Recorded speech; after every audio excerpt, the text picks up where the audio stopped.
अस्सलाम वालेकुम नाज़रीन, प्रोग्राम एग्री बिज़नेस के साथ मैं हूं आपका मेज़बान डॉक्टर अमजद बुखारी। नाज़रीन, आज हम ज़राअत की अमूमी सूरत हाल पर बात करेंगे, लेकिन इसमें ख़ास तौर पर देखेंगे कि हमारे पास अच्छी वैराइटीज़, अच्छे बीज क्यों नहीं आ पा रहे, इसकी क्या वजह है, फ़ी एकड़ पैदावार कम क्यों रह रही है, और ख़ास तौर पे हमारी जो फसलों पर सुंडियों का, कीड़े मकोड़ों का हमला होता है, हम इसे मौसर अंदाज में कंट्रोल क्यों नहीं कर पा रहे। इसके लिए हमने अपने स्टूडियोज़ में एंटोमोलॉजिस्ट और ब्रीडर्स, ये ज़रूरी साइंसदान हैं, दोनों इन शोबों से वाबस्ता हैं, इनको दावत दी है। मैं उनका तारुफ़ करवा दूं पहले आपसे। मेरे पहले मेहमान हैं डॉक्टर ग़ुलाम अली साहब। आप डायरेक्टर हैं एयर यूनिवर्सिटी के और ज़रूरी साइंसदान हैं। इन्होंने ख़ास तौर पे वायरस पर बड़ी तहकीक की है और इनकी जो स्टडी है उससे हमने क्या फ़ायदा उठाया या क्या उठाया जा सकता है, इस पर भी बात करेंगे। उनके साथ दूसरे मेहमान मौजूद हैं डॉक्टर अल्ताफ़ हुसैन साहब। आप साबिक प्रिंसिपल साइंटिस्ट हैं कॉटन रिसर्च इंस्टीट्यूट के। उनसे पूछेंगे कि ब्रीडिंग के हवाले से उनकी जो तहकीक है, उनकी जो स्टडी है, उससे हम कितना फ़ायदा उठा सकते हैं। और तीसरे मेहमान मौजूद हैं डॉक्टर नईम इकबाल साहब। आप एंटोमोलॉजिस्ट हैं और ज़रूरी यूनिवर्सिटी मुल्तान से वाबस्ता हैं। बहुत शुक्रिया आप तीनों हज़रात का। डॉक्टर साहब, पहले तो मुझे ये बताइएगा कि ज़राअत की अमूमी सूरत हाल क्या है और दुनिया में हम कहाँ खड़े हुए हैं, हमें मुतमईन होना चाहिए या परेशान होना चाहिए? डॉक्टर साहब, थैंक यू वेरी मच। बहुत ही अहम सवाल आपने किया है, जो इसको डिफरेंट लेवल पे देखा जा सकता है कि हम पॉलिसी लेवल पे कहाँ खड़े हैं, हम रिसर्च लेवल पे कहाँ खड़े हैं, ठीक है, और हम नॉलेज के हिसाब से जो इल्म है हमारे पास, वो हमारे पास कितना है। ठीक है। वरीड तो हमें होना चाहिए, इसमें तो कोई शक नहीं है। अच्छा, मतलब सूरत हाल ऐसी नहीं है कि हम तसल्ली करके आराम से जो हमारी करंट सिचुएशन है उसमें हमें देखें कि क्या जो एग्रीकल्चर है, जो हमारी फूड है, जो हमारी न्यूट्रिशन है, उसको देखना है। पहले तो हमने वो पूरी करनी है। इकोनॉमिक्स तो बाद में आएगी ना, पहले तो हमने अपनी खुराक की ज़रूरत है। इस वक्त पूरी दुनिया पे तलवार लटकी हुई है खुराक की किल्लत की। और अभी आप जो करंट सिचुएशन देखें, सेंट्रल जो इसमें हम रशिया और यूक्रेन की वार का, क्योंकि उनका जो बहुत बड़ा फूड बास्केट था, पर्टिकुलरली यूरोप के हवाले से हम देखें तो ये दोनों कंट्री से आता था। बिल्कुल सही। अब वहाँ वो जंग की सूरत हाल है, वहाँ वो प्रॉब्लम जो इसका मतलब आइंदा साल जो है वो अलार्मिंग होंगे, अलार्मिंग है हमारे लिए। लेकिन हमें देखना है कि हम कहाँ खड़े हैं। ये इस साल की सूरत हाल नहीं है। ये देखना है कि हम किस लेवल पे खड़े हैं, हमारी क्या प्रायोरिटी है। ये अनफॉर्चुनेट ये है कि जो हमारी प्रायोरिटी और पॉलिसी में नहीं है। हालांकि देखा जाए तो हम यही कहते हैं कि हम एक ज़री मुल्क हैं। हमारी हर चीज़, इकोनॉमी भी इस पे बेस कर दिया, हमारी खुराक भी इस पे बेस। लेकिन हम अच्छा ज़रूरी मुल्क हैं कि हम खाने का तेल भी बाहर से मंगवाते हैं, हम चाय की पत्ती भी बाहर से मंगवाते हैं, दालें भी बाहर से मंगवाते हैं, गंदम भी पूरी नहीं होती वो भी बाहर से मंगवाते हैं। यही मैं अर्ज़ आपको करता हूँ ना कि हम कहते तो हैं, ठीक है, लेकिन ये कहने की हद तक है। ठीक है, हमारी कमिटमेंट उस लेवल की नहीं है उस कि हम उसको कर सके, एजेंडे पे नहीं है। ये बड़ा आसान होता है कि हम बाहर से मंगवा लें, लेकिन उसके लिए भी हमें ज़रा मुबादला चाहिए बाहर से इंपोर्ट करने के लिए। तो हमारी ये होना चाहिए कि हम अपनी रिसर्च की प्रायोरिटी करें, अच्छी वैरायटी हैं, कीड़े मकोड़ों को हम अच्छे तरीके से कंट्रोल कर सकें। क्योंकि अगर हम कोई भी फसल लगाते हैं उसका देखना पड़ता है ये कहाँ से स्टार्ट होती है और कहाँ एंड होती है। ठीक है, मैं ज़रा बाकी मेहमानों को भी शामिल कर लूँ, फिर इसमें मज़ीद बात करते हैं। डॉक्टर साहब, ये हम फ़ी एकड़ पैदावार में दुनिया से क्यों पीछे हैं? मतलब इसमें मेरा ख्याल है, आप ब्रीडर हैं और ब्रीडर का काम जो है अच्छे बीज फराहम करना होता है। यहाँ जो भी काश्तकार आता है वो पहला गिला ये करता है कि हमारे पास अच्छे बीज नहीं है। तो ये अच्छे बीज हम क्यों फराहम नहीं कर पा रहे? एक मजबूरी सूरत हाल पर डिस्कस कर रहे हैं, और दुनिया में हम फ़ी एकड़ पैदावार में पीछे क्यों?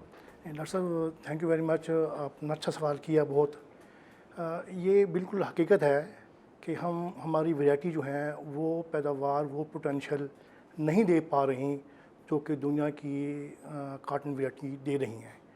उसकी वजूहात में से एक वजह ये भी है कि एक वैरायटी जो है मैच्योर नहीं होती, वो पहले से लीक हो जाती है। ये कसूर, ये मैं मानूंगा, ये कसूर जो है, मतलब उसको हमने अभी तक फाइनलाइज नहीं किया होता और ये फैसला भी नहीं किया होता कि मार्केट में जाना चाहिए नहीं जाना चाहिए, लेकिन पता लगता है कि आधे रकबे पे एग्जैक्टली यही वजह है कि वो अभी वैरायटी अप्रूव नहीं होती, मुख्तलिफ मराइल में होती है। तो वो वैरायटी पहुँच चुकी होती है ज़मींदारों के पास। कसूरवार कौन है? इसमें ब्रीडर है, सरकारी इदारे हैं, काश्तकार है जो कहीं ना कहीं से खींच खांच के ले आता है? डॉक्टर साहब इसमें दो इदारे, दो जो हैं रिस्पॉन्सिबल हैं, एक ब्रीडर साइंटिस्ट ठीक है, जिस पे काम हो रहा है, दूसरा जो सीड माफिया। जो ऐसे कुछ लोग ऐसे हैं वो चाहते हैं हमें नई वैरायटी मिले जो अभी अप्रूव नहीं अच्छा, हुई। साइंटिस्ट तो ये कहते हैं कि हम एक्सपेरिमेंटल बेसिस पे खुद ही देते हैं ताकि वो लगे और हमें उससे डाटा कलेक्ट हो जाए। एग्जैक्टली इसका हमारे पास ना एक था ZVT, जोनल वैरायटी ट्रायल, उसके तहत हम 100 ग्राम 200 ग्राम जो अच्छी ग्रोअर हैं, मेहनत करने वाले हैं, उनको दिया करते थे कोड लगाकर। अच्छा, कोड अब वो सिलसिला ख़त्म हो जा रहा है, ठीक है, वो सिलसिला नहीं हो रहा। वो कोड होता था, उस पर देखते थे कौन सी किस वैरायटी ने, किस स्ट्रेन ने, वैरायटी नहीं कहूँगा मैं, ठीक है, किस स्ट्रेन ने कौन सी स्ट्रेन कह दें या लाइन कह दें, ठीक है, उसने कितना अच्छा हमें फीडबैक दिया है, कितना अच्छा हमें रिजल्ट दिया है। ठीक है, अब वो सूरत हाल नहीं रही, ठीक है, इस पे हम पीछे जा रहे हैं। ठीक है। अब इसके लिए सबसे अहम बात है हमें सीड की तरफ जाना होगा, सीड पे कंट्रोल करना होगा। बीज को एक ख़ास मरहले से गुजारना होगा और उसकी अप्रूवल के बाद उसको मार्केट में लेके जाना होगा। आपकी मुराद ये है। इस पर मज़ीद बात करेंगे, बड़ा सेंसिटिव मौजू है, बहुत एहसास है। लोग पहली बुनियाद ही यही है कि बीज से ही लुट जाते हैं और फिर आगे जो है वो इमारत क्या खड़ी होनी है। मैं ज़रा डॉक्टर नईम इकबाल साहब को शामिल करूँ। डॉक्टर साहब, आप नौजवान रही साइंसदान हैं, ताज़ा आपने रिसर्च की होगी और पढ़ा भी होगा। हम दुनिया में पीछे क्यों हैं ज़राअत में? 70 साल से हम ज़राअत ही कर रहे हैं और हम कहते हैं कि जी ज़राअत हमारी रीढ़ की हड्डी है। आप किस नतीजे पे पहुँचे हैं कि ये 2-3 लाइनों में कि आखिर इसकी वजूहत हैं क्या? थैंक यू डॉक्टर साहब, आपने जो है ये हमारे मुल्क का मेन अलमिया जो है ना वो बता दिया है कि भाई हम इतने 70 सालों से हम ये क्लेम कर रहे हैं कि जी हम ज़रूरी मुल्क हैं और अभी तक पीछे हैं। लेकिन इसमें जो मेन वजह है वो यही है कि हमने इसको एक यानी कि पेशे के तौर पे सही तरीके से अभी लिया ही नहीं है। बस उस रूटीन के जो काम करने हैं ना वही करते आ रहे हैं, जो हमारे आबा अजदाद करते आ रहे थे, हम भी उसी तरह ही लगे हुए हैं। थोड़ा बहुत हमने उसको रिवायती काश्तकारी करते हैं। जो करते जदीद तरीका काश्त है जो दुनिया भर में राइज है उसको हमने इख्तियार नहीं किया। एक ये सबब हो गया। हाँ जी, यही मेजर आपकी ज़हन में? यही मेजर है, बिल्कुल। हाँ जी, हमने देखें हर चीज़ जो नई बनती है, ब्रीडर्स ने नई वैरायटी अगर कोई बनाई है तो उसकी कोई ना कोई उसकी वो पूरा एक गाइडलाइन देते हैं। नई वैरायटी बनती है कि इसके ऊपर किस स्टेज पे कितने कीड़े आएंगे, इसको लगाना कैसे है, इसको कैसे करना है, कैसे नहीं करना, इसके प्रोडक्शन टेक्नोलॉजी क्या होगी, वो एक ही तरह की आपकी ज़हन में, आपकी नज़र में इसका जिम्मेदार कौन है? हुकूमत है या काश्तकार खुद है? देखिए ना, मॉडर्न टेक्नोलॉजी को अडॉप्ट करना है। एक रास्ता तो ये है कि आप बैठ के इंतज़ार करें कि जी कोई आके आपको प्लेट में रख के दे कि जी ये मॉडर्न टेक्नोलॉजी आप इसे अडॉप्ट करें। दूसरा रास्ता ये है कि आप खुद आगे बढ़ें, इनिशिएटिव्स दें। आपके पास, हमारे पास बड़े ज़िम्मेदार भी हैं और पैसा इन्वेस्ट करने वाले भी लोग हैं। तो ज़िम्मेदार कौन है, ये लैंड ओनर या गवर्नमेंट?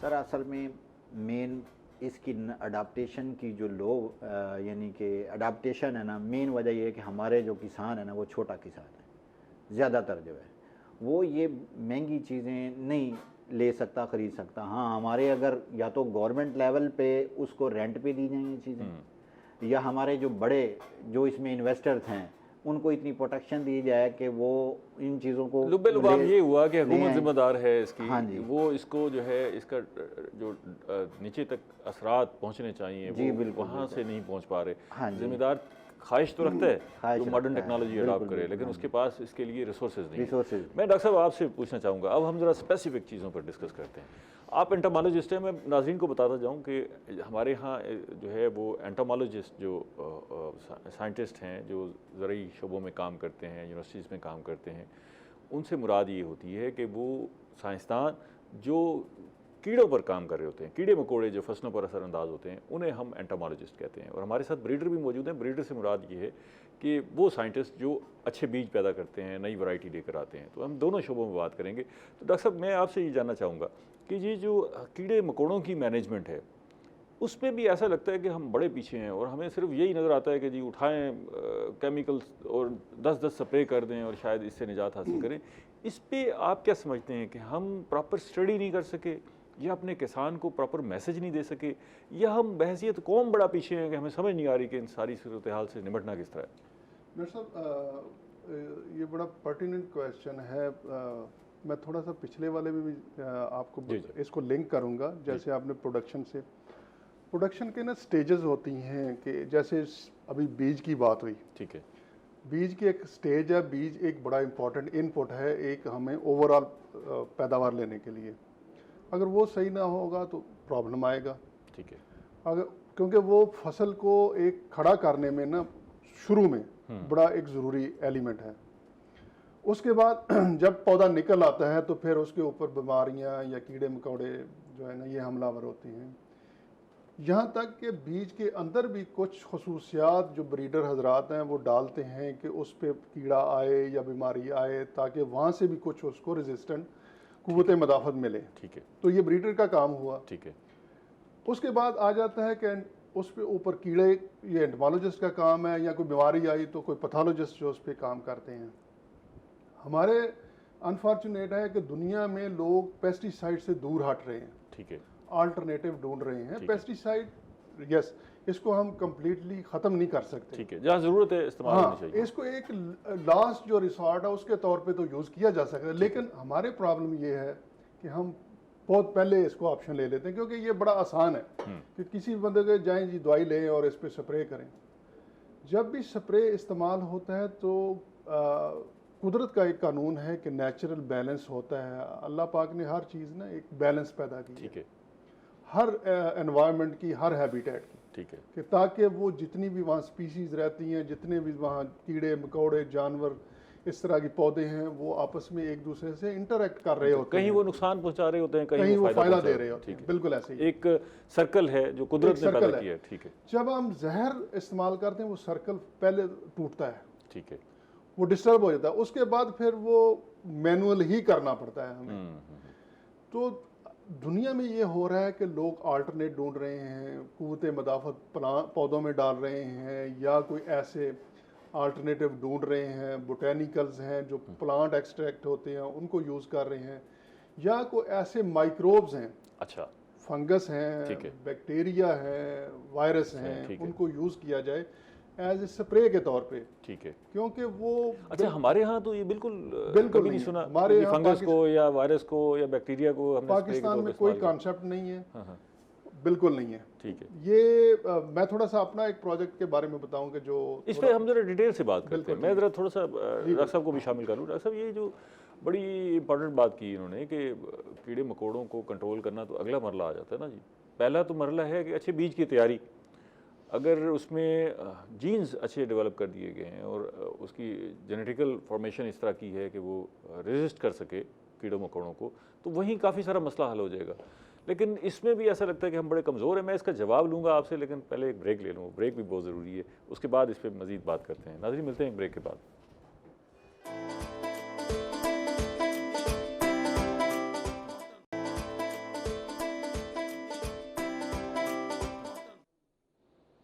वेलकम बैक नाज़रीन।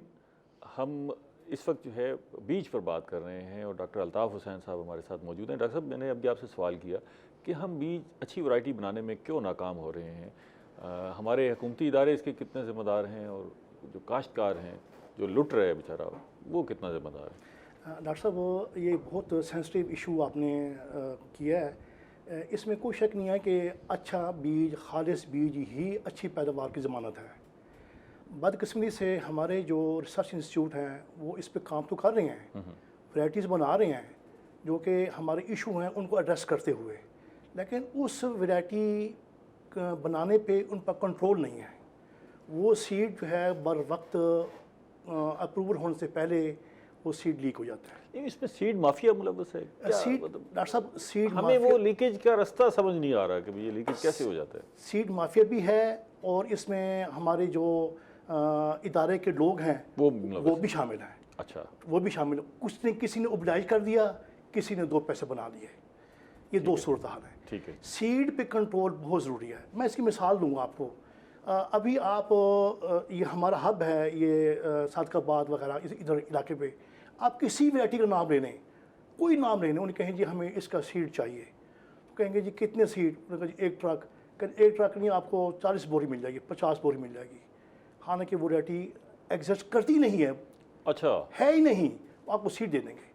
इससे आप अंदाज़ा लगाएं कि ये लोग जो है कितने ताकतवर हैं और कितने नुकसान पहुंचा रहे हैं पाकिस्तान को। पाकिस्तान की मीशत को वो जब पौधा उगेगा सामने आएगा तो पता लगेगा पता कि क्या चलेगा। हुआ है। कल किसने देखी वो समझते कल किसने देखी, उस वक्त तो बेच दिया, पैसे ले लिए। भेज लिए, पैसे दे दिए। ठीक है। अब अच्छा, उसने ये कॉटन सीड की बात कर ये रहे हैं। कॉन्सेप्ट की बात कर ठीक रहा हूँ मैं जी, बिल्कुल। ठीक है। अब होना ये चाहिए कि ये जो सीड है इस पे जो इंस्टीट्यूट हैं, इदारे हैं रिसर्च, उन्हें टास्क दिया जाए कि वो अपनी वैरायटी को खुद ही मल्टीप्लाई करें और अपनी ही निगरानी में। वैसे ये निज़ाम क्या है कि आप अगर आपका तहकीकी इदारा एक बीज को डेवलप करता है तो फिर उसको पेटेंट कराया जाता है, क्या किया, उसको मार्केट कैसे किया जाता है, इसका निज़ाम है क्या? जी, अच्छा सवाल किया आपने। वो यूँ है कि जब वैरायटी अप्रूव हो जाती है पंजाब गवर्नमेंट से, ठीक है। तो वो हम सीड देते हैं पंजाब सीड काउंसिल को। अच्छा। ठीक है जी, वो सीड को मल्टीप्लाई करती है। अच्छा, वो करती है, वो आप नहीं multiply- करते? हम नहीं करते। ठीक है। किसी इंस्टीट्यूट में ये सेटअप मैकेनिज्म नहीं है कि वो अपनी वैरायटी को मल्टीप्लाई करे। ठीक है। पंजाब सीड कॉरपोरेशन जो है वो सीड को मल्टीप्लाई करती है, वो खुद ही बेचती है। उसका जो हेड है वो एमडी होता है, एमडी पंजाब सीड कॉरपोरेशन। ठीक है। वो भी नॉन टेक्निकल है, ठीक है। टेक्निकल नहीं है, उसे नहीं ब्यूरोक्रेसी पता। में से आके वो अपॉइंट होते हैं तो उनको तो तरजीहात भी शायद नहीं होती। Exactly। अब होना ये चाहिए, ये मेरी अपनी राय ये है जो मैं बेहतर समझता हूँ, ये सीड जो है पंजाब सीड कॉरपोरेशन की बजाय ये जिन फैक्ट्री हमारी हैं पंजाब में इन थाउजेंड्स हैं, ठीक है। उनको सीड दिया जाए, वो सीड दे फार्मर्स को, अपने फार्मर्स को। अच्छा। वो फार्मर्स वही सीड लगाए, उस फार्मर्स की प्रोड्यूस जो है वही जिनक फैक्ट्री ले। अच्छा, ये तो वो दो जो स्टेक तजर्बा है उसके रिजल्ट्स भी सही आएंगे, पता लगेगा कि भाई क्या एग्जैक्टली, है। ये दो स्टेक होल्डर होंगे। ठीक है। इस बीच इसमें कोई तीसरा चौथा Involve पार्टी नहीं होगा, नहीं ठीक है। नहीं होगा। ठीक है। तो यही सेटअप लेकिन जो वो है, अगर वो जेनिक फैक्ट्री वाले फिर खुद उसे मल्टीप्लाई करके बेचना शुरू कर देंगे उस, लेकिन तो फिर डॉक्टर साहब वो बेचें, कोई हर्ज नहीं है उनको। ठीक है। वो सीड देंगे, बेचें वो, लेकिन उन्हें पता है कि ये जो बेच रहे हैं, जो दे रहे हैं, यही हमारे पास वापस आना है। ठीक है। जो देंगे वही उनके पास वापस आएगा। ठीक है। और मज़े की बात यह है कि उज़्बेकिस्तान में यही सेटअप लागू है। अच्छा। उज़्बेकिस्तान मैंने विजिट किया था, ठीक है। तो वहाँ पर जिनिंग फैक्ट्री ही सीड देती है फार्मर्स को, और फार्मर्स जो है कराप लगाता है, उसकी प्रोड्यूस जिनिंग फैक्ट्री ही देती है। अच्छा। अब देखें इसमें चेक एंड बैलेंस है।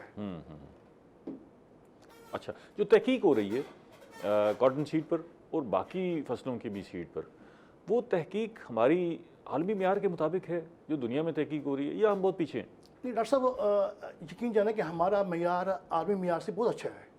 अच्छा। रिसर्च का मैं देख के आया हूँ, उज़्बेकिस्तान में बाकी चीज़ें हैं, उनकी वैरायटी इतनी अच्छी नहीं है, पोटेंशियल अच्छा नहीं है।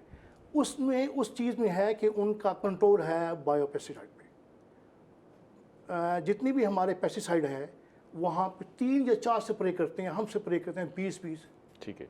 20 स्प्रे करते ये हैं। जो हमने इस दफ़ा या पिछले साल से IPM अडॉप्ट किया जी। है, जिससे पेस्ट मैनेजमेंट की जा रही है, जी। शायद उस वो एक रास्ता है, हम बायो मैनेजमेंट की तरफ जा रहे हैं। इस पर मज़ीद बात करेंगे, मैं डॉक्टर साहब से पूछ लूँ, लेकिन आपसे मैं ये ज़रूर जानना चाहूँगा कि हम ये बात कर रहे हैं ख़ास तौर पर कॉटन सीड के हवाले से, लेकिन बाकी बीजों में भी हम बड़ा पीछे हैं। और हमारे पास दालों के अच्छे बीज नहीं है, सब्जियों के अच्छे बीज नहीं है, वो भी हम सारे बाहर से मंगवाते हैं। हमारे पास जो है, जो अपने ब्रीडर वो क्या कर रहे हैं, लेकिन ये मैं बाद में आपसे पूछूंगा। डॉक्टर साहब, ये जो बात हो रही है दोनों शोबों की, उसमें ख़ास तौर पे ज़राअत के हवाले से एक तहकीक का बड़ा मंबा यूनिवर्सिटीज़ हैं, जहाँ भरपूर अंदाज से तहकीक होती है, और जो तहकीकी माहौल यूनिवर्सिटीज़ में दस्तियाब होता है वो शायद कहीं भी नहीं होता। तो हम इतनी सारी यूनिवर्सिटीज़ होने के बावजूद ज़राई तहकीक के मैदान में, अच्छे बीज की तैयारी के मैदान में, ये कीड़ों को कंट्रोल करने के मैदान में पीछे क्यों हैं? क्या आप ये समझते हैं कि जो इस शोबे में तहकीक हो रही है यूनिवर्सिटीज़ के अंदर, वो ट्रांसक्राइब नहीं हो रही, या उसको हम प्रैक्टिकली अप्लाई नहीं कर रहे, या कोई और वजह है? आपके ज़हन में क्या मसला है? बिल्कुल, आपने तो ये भी बड़ा अच्छा सवाल किया है। असल में यूनिवर्सिटीज़ का जो किरदार है ना पूरी दुनिया में, वो बड़ा अहम होता है, और रिसर्च इदारों का जितने भी हैं। ठीक है। तो इसमें यूनिवर्सिटीज़ में जो ज़्यादातर यूनिवर्सिटीज़ की बात कर रहा हूँ मैं, अपनी यूनिवर्सिटी की बाद में बात करता हूँ, वो ये होता है कि वो खुद से ही, यानी कि वो देखा कि भी इस चीज़ का प्रॉब्लम चल रहा है, और ना उस चीज़ के ऊपर रिसर्च की, और उसका रिसर्च पेपर पब्लिश किया, और वो काम जो है ना ख़त्म हो गया, ख़त्म हो गया, और वो अलमारी में बंद हो गया। अलमारी में बंद हो गया। अब वो आगे मार्केट हालांकि आप उसी तहकीक में रिकमेंडेशंस भी दे रहे होते हैं, लेकिन उस पर काम कौन करता? बिल्कुल। असल में जो बाहर होता है वो ये होता है कि इंडस्ट्री जो है वो अपना मसला बताती है यूनिवर्सिटीज़ को, रिसर्च इदारों को। ठीक है। वो यूनिवर्सिटीज़ के जो टीचर्स हैं, स्टूडेंट्स हैं, उसके ऊपर रिसर्च करते हैं, उसका मसले का हल तलाश करते हैं, वापस वो इंडस्ट्री को देते हैं। इंडस्ट्री फिर उस चीज़ को मैन्युफैक्चर करती है, मार्केट करती है और बेचती है, क्योंकि यूनिवर्सिटियाँ तो ये काम नहीं कर सकती।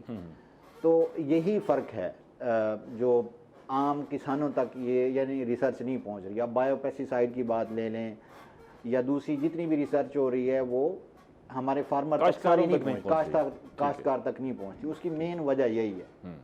अब जहाँ तक हमारी यूनिवर्सिटी की बात है, हम तो इंडस्ट्री के साथ ही लिंक है मेन हमारा। हम यानी कि उन्हीं को स्टेक होल्डर समझते हैं और वही फार्मर तक पहुंचा सकते हैं, यूनिवर्सिटी तक नहीं पहुंचा सकते। यहाँ कोशिश की जा रही है कि बिल्कुल। हमारी यूनिवर्सिटी का जो मेन है वो फोकस वो यही है कि इंडस्ट्री को साथ लेकर चलें। आगे चलते हैं ज़रा।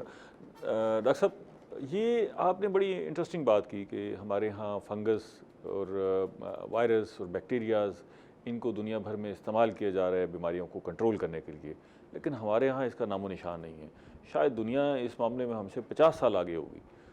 अच्छा, आपने भी मेरे इल्म में है कि इस पर काफ़ी सारी स्टडी की और वायरस से दरियाफ्त किया लश्करी से, और उसको आपकी ख्वाहिश भी है कि अप्लाई किया जाए।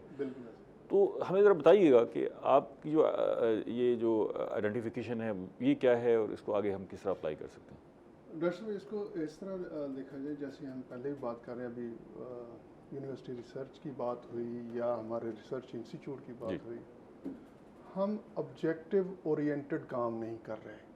अच्छा। We are very scattered, we don't have particular. क्यों, वजह क्या है? वही मैं बताने का रहा हूँ कि हमें ना, we are not interconnected with each other. जो इदारे हैं वो आपस में दे आर नॉट इंटरकनेक्टेड। ठीक है। बिकॉज हर बंदे को जो, मैं इसको ऊपर से पॉलिसी लेवल से, एक किसी को जो पॉलिसी या प्लान करते हैं, दे डोंट नो कि जी कहाँ किसको कौन सा टारगेट देना है हमने, ठीक है, किस से कौन सा काम लेना है। ठीक है। ये अनफॉर्चुनेट है हमारे कंट्री के लिए, क्योंकि दुनिया में जो भी काम होना है, रिसर्च होना है, वो ऑब्जेक्टिव है, क्योंकि गवर्नमेंट एक लाइन देती है किसी भी अदारे को, जैसे ब्रीडर है उसको दिया कि ये मुझे बीज चाहिए, जो जिस बीज का ये पोटेंशियल चाहिए। ठीक है, वेरी। लेकिन यहाँ हमारे ब्रीडर को भी ओपन छोड़ दिया है, ब्रीडर अपनी मर्जी से काम कर रहे हैं, उसके सामने ऑब्जेक्टिव भी नहीं है। ऑब्जेक्टिव भी नहीं है। ठीक है, कि हमने क्या करना क्या है। ठीक है, द ओनली ऑब्जेक्टिव कि मैंने एक नई वैरायटी देनी है, उसका क्या पोटेंशियल है, वो किस रीजन में काम करेगी, वो फार्मर जो है ना, क्लिक हो गई तो हो गई, नहीं तो मेरा कौन सा नुकसान है। दिस इसीलिए कहता हूँ कि बीज एक ऐसा है जिस पे गवर्नमेंट का बहुत कंट्रोल होना चाहिए। ठीक है। रही बात कि एक नया काम जो मैंने किया है, उसमें यह है कि अभी भी हमारे बहुत सारे रिसर्च इंस्टीट्यूट हैं कि एक, जैसे डॉक्टर साहब ने अभी बताया कि उनको एक रिसर्च पेपर पब्लिक करना है, क्योंकि उनको इस काम के पीछे लगा दिया है कि उनका जो इवेल्युएशन है, they are accountable for only एक रिसर्च पेपर। वो रिसर्च पेपर कंट्री को सर्व करता है या नहीं करता। मेरा बिलीव ये है कि ऐसी रिसर्च जो सोसाइटी को बेनिफिट ना दे, उस रिसर्च की कोई ज़रूरत नहीं है। ठीक है। हमारी रिसर्च ऐसी होनी चाहिए जो हमारी सोसाइटी को बेनिफिट, हमें अपनी ज़रूरत सामने रख के बिल्कुल ऐसे। ठीक है, ठीक है। अब दुनिया में क्या है कि पॉइजन से हट रही है, कि पेस्ट मैनेजमेंट अल्टरनेटिव ढूंढ रही है। ये मैंने जो काम किया, दिस इज ये तो मेरा पीएचडी का प्रोजेक्ट था। ठीक है। But it last for 20 years. अच्छा। ये 2001 में जब मैंने देखा कि कुछ सुंडियाँ मरी हुई हैं। ठीक है। तो साइंस जो है क्यूरियोसिटी से स्टार्ट होती है, ऐसे नहीं स्टार्ट होती कि जनाब साइंस ऊपर से गिरना शुरू हो गई या किसी ने पैदा कर ली। नो, ठीक है। Unless you have a mind to see कि यार ये क्या है, what is this is the first question. ठीक है। जब मैंने उस वक्त लोगों से, कुछ एक्सपर्ट से पूछा, तो मुझे कुछ लोगों ने कहा कि यार ये कुदरती मर गया। मैंने कहा कुदरती मरे हैं तो इसकी कोई वजह है, देयर इज समथिंग के इसके अंदर कुछ ना कोई वजह है, कुछ ना कुछ तो हुआ है, कुछ किया होगा ना जी, तो ये मरा है। इस पे आगे बढ़ते हैं, एक ब्रेक लेना छोड़ दी, क्योंकि आपका टॉपिक बड़ा इंटरेस्टिंग है और लोग भी जानना चाहेंगे कि हुआ क्या। नाज़रीन, मिलते हैं एक ब्रेक के बाद।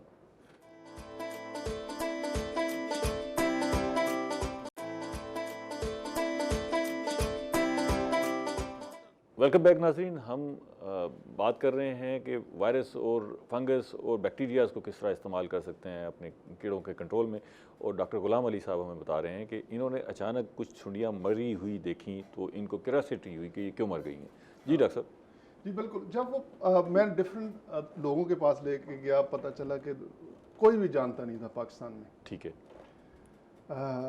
लेकिन मेरे वो तो तजस्सुस बढ़ता गया कि यार क्या है कि इसको फॉलो किया जाए।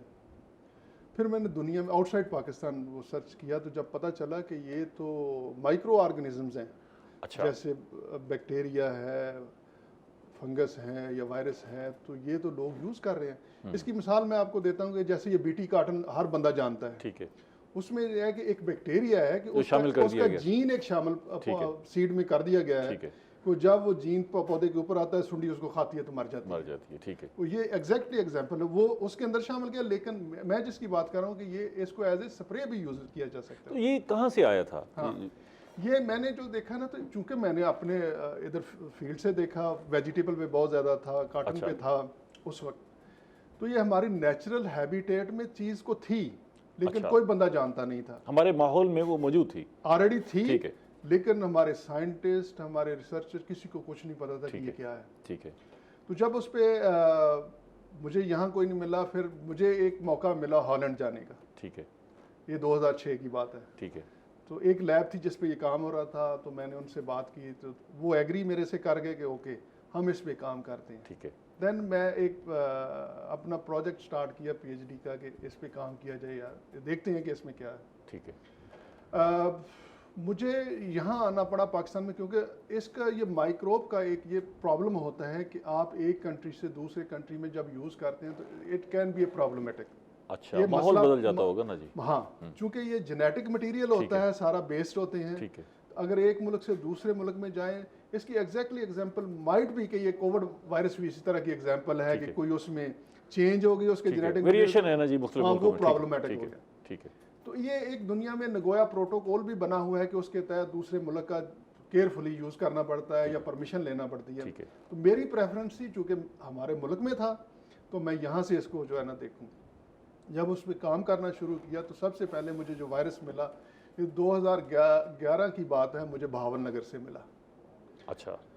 हाँ, तो उसको जब मैंने स्टडी करना शुरू किया तो मुझे लगा कि ये है कोई चीज़ ऐसी है। फिर बढ़ते गए तो मैंने ये फैसलाबाद लश्करी पर ही स्टडी, लश्करी भी एक, क्योंकि एक वक्त में एक ही काम किया जा सकता था ना, वो बहुत ज़्यादा नहीं। ठीक है।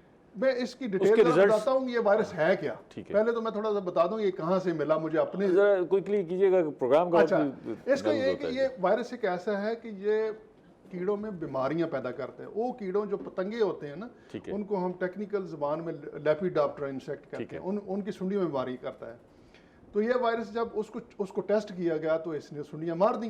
ठीक है। तो तब मुझे जाके पता चला कि ये वही वायरस है। ठीक है। लेकिन हम अब हमें ये टेस्ट करना था कि किस एरिया का वायरस ज़्यादा मारता है, ज़्यादा एफिकेसी रखता है और किसका है। तो मैंने पंजाब से मुख्तलिफ इलाकों से केपी से इकट्ठा किया। तो इन सारे इलाकों से मुझे जब पता चला तो जो टेक्सले में मुझे मिला ना, वो सबसे ज़्यादा मारता था। अच्छा, मौसर था। ठीक है।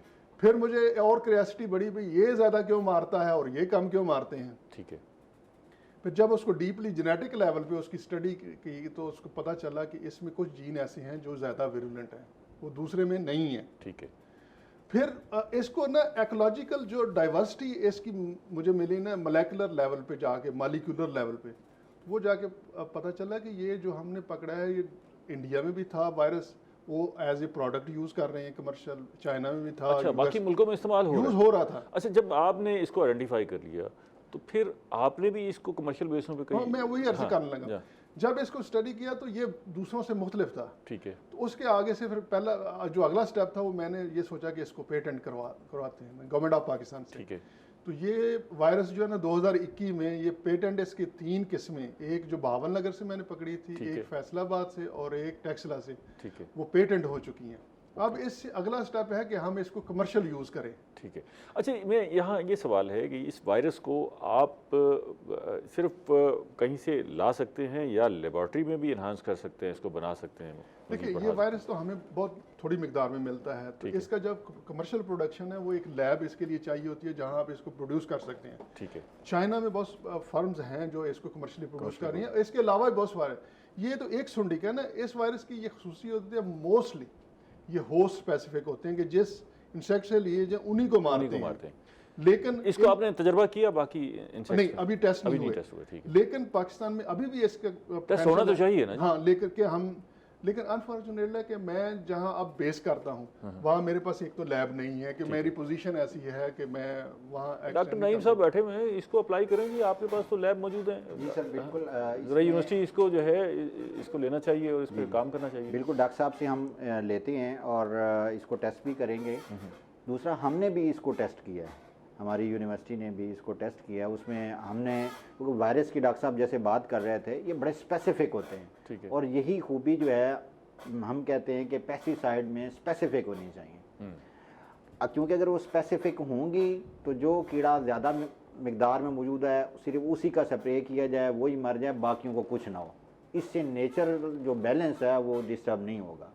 हम डॉक्टर साहब ने किया है लश्करी सुंडी के ऊपर, हमने अमेरिकन सुंडी में जो वायरस आता है ना, HANPV, उसको उस पे काम किया। उस पे काम लेकिन हमारे यहाँ ज़्यादा मसला तो गुलाबी का है, उस पे हाँ जी। अब हमने इस वाले वायरस को दूसरी सुंडियों के ऊपर भी टेस्ट किया, जो ये है, हमने अपना गुलाबी सुंडी के ऊपर भी टेस्ट किया, हमने लश्करी सुंडी के ऊपर भी किया, गोभी की सुंडियाँ हैं उसके ऊपर भी किया, वो उनको नहीं मारता। अच्छा। क्योंकि ये स्पेसिफिक होते हैं। ठीक है। तो आप ये वायरस के अलावा फंगस पर और बैक्टीरिया पर भी काम कर रहे हैं? अगली बात हुई। अब हमने ये ऐसी फार्मूलेशन जो है हमारी यूनिवर्सिटी में जो मेन अब काम हो रहा है ना, हम इसकी फार्मूलेशंस के ऊपर ही काम कर रहे हैं। अच्छा। उसमें प्लांट एक्सट्रैक्ट्स भी हैं, उसकी फार्मूलेशंस के ऊपर काम कर रहे हैं, ना सिर्फ कपास के बीमारियों की और कीड़ों की, बाकी बल्कि जो हमारी दूसरी मेजर क्रॉप्स जो हैं जिसमें मैंगो है, मेज़ है, हम उनकी बीमारियों और कीड़ों के ऊपर भी जो ये बायो इंसेक्टिसाइड्स हैं जिसमें फंगस है, बैक्टीरिया है, वायरसेस है,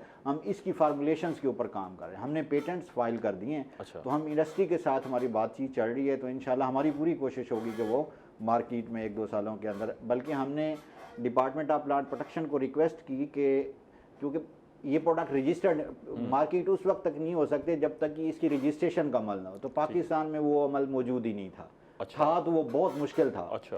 तो अब रिसेंटली वो जो डीजी प्लांट प्रोटेक्शन बने हैं उनके साथ हमारी प्रोफेसर डॉक्टर शफकत सईद साहब की हमारी सीटिंग हुई। हमने कहा कि इस प्रोसेस को, हमने यहाँ से लेटर्स लिखे कि ये मार्केट कैसे हो सकती हैं ये चीज़ें, जब तक ये मार्केट इंडस्ट्री क्यों लेगी इसको, जब तक पेटेंट या वो इसको मार्केट नहीं कर सकते, इसको सेल नहीं कर सकते, जब तक इनकी रजिस्ट्रेशन नहीं होगी। ठीक है। लोकल प्रोडक्ट की रजिस्ट्रेशन कराना बहुत ज़्यादा मसला है, बजाय इसके कि आप बाहर से इसको आसान होना चाहिए, उसका आसान होना। अच्छा, मैं ज़रा डॉक्टर साहब से पूछूं जी, एक सवाल मैं आपके पास छोड़ गया था कि हम कॉटन से हट के बाकी चीज़ों को भी देखें तो बायोटेक्नोलॉजी में बड़े पीछे नज़र आते हैं हम, और ख़ासतौर पे हाइब्रिड वैरायटीज़ में भी बहुत पीछे नज़र आते हैं।